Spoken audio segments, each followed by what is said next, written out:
Moi, je m'appelle Mohamed Jafar. Je suis soudanais. J'ai 2 ans et demi en France. Euh, je travaille dans une entreprise qui s'appelle Ogelec. On travaille dans le domaine de l'électricité. Moi, je m'appelle Ergi. Je suis albanais et je suis en France depuis septembre 2019. Pour l'instant, je suis étudiant au lycée du Lussac à Limoges. Voilà, je fais les études au lycée du Lussac à Limoges. Et est-ce que tous les deux, vous pouvez me raconter un peu ce que vous faites avec Limia dans le cadre de ce que vous faites? En fait, avec Limia, j'étais avec elle l'année dernière. On a fait beaucoup de choses et j'ai pris beaucoup de trucs. Pour moi, je m'intéresse bien. Parfois, il y a des musiques, on fait des musiques. Parfois, on joue.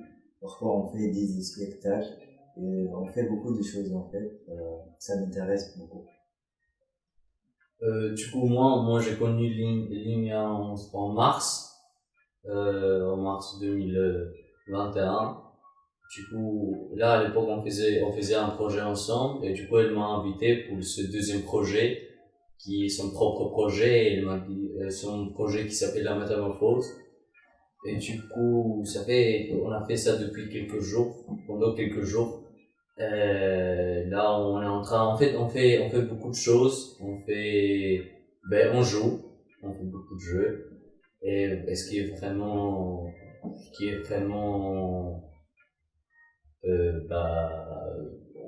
on prend beaucoup de plaisir.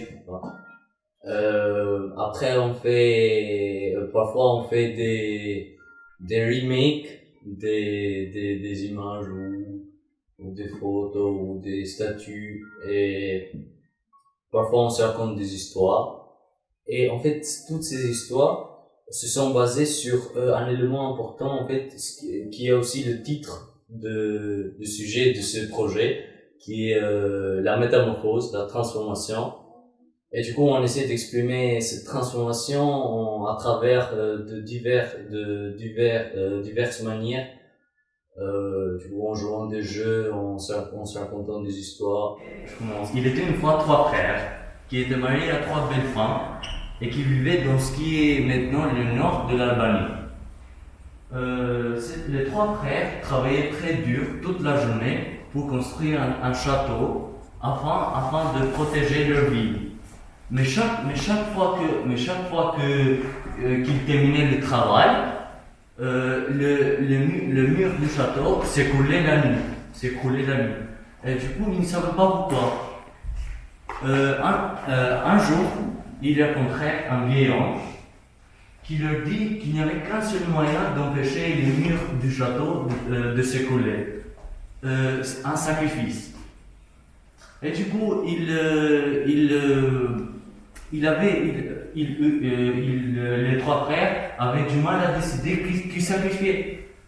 Finalement, ils décidèrent de sacrifier une de leurs femmes. Et du coup, ils se mirent d'accord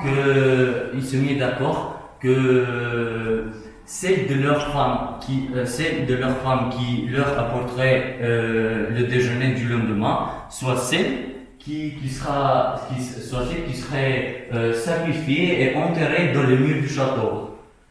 Mais du coup, ils ont promis, les trois frères ont promis de ne rien dire à leurs épouses. Mais cependant, une fois à la maison, les deux frères aînés ont expliqué la situation à leur femme.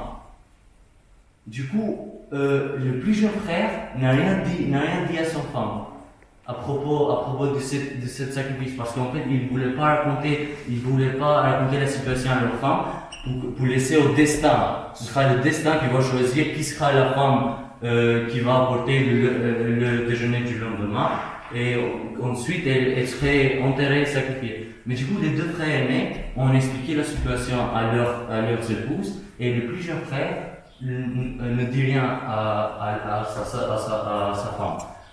Du coup, le lendemain, les trois frères attendirent anxieusement de voir qui serait la femme qui apportait le déjeuner. Et du coup, comme vous pouvez deviner, c'était Rosafa, c'était Rosafa, la femme du plus jeune frère. Plus jeune. Oui. Qui n'était pas au courant. Oui, qui n'était pas au courant. Qui n'était pas au courant.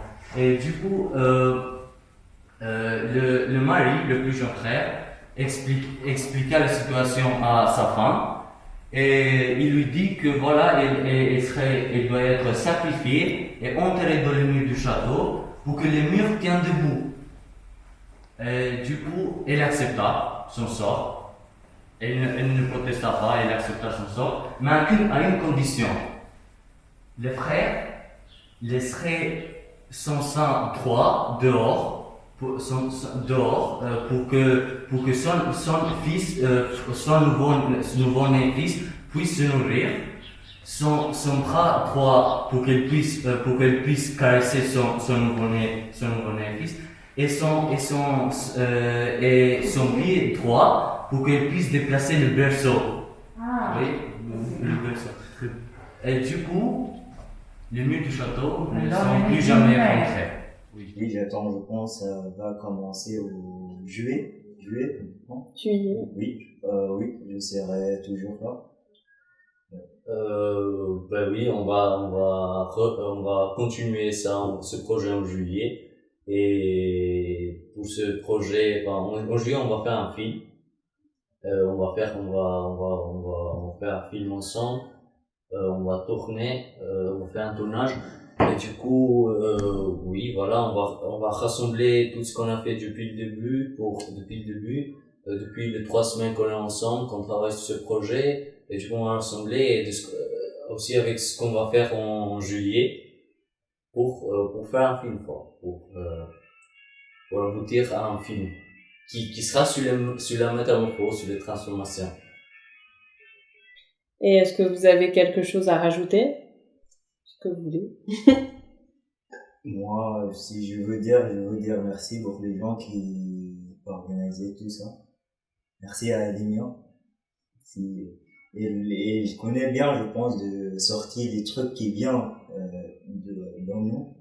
Oui, je pense. Merci. Merci à vous. Merci à vous. Moi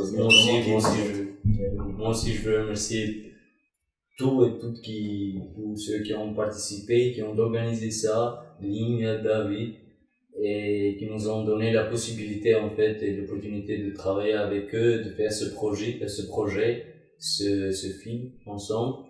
Oui, je suis comme Mohamed, je suis très content d'être ici et de participer, de faire ce projet ensemble, de connaître tous ces gens qui sont là, qui sont ces adorables personnes qui sont là, et voilà. Et à la fin aussi, merci à David et Christine. Ils sont... Christiane?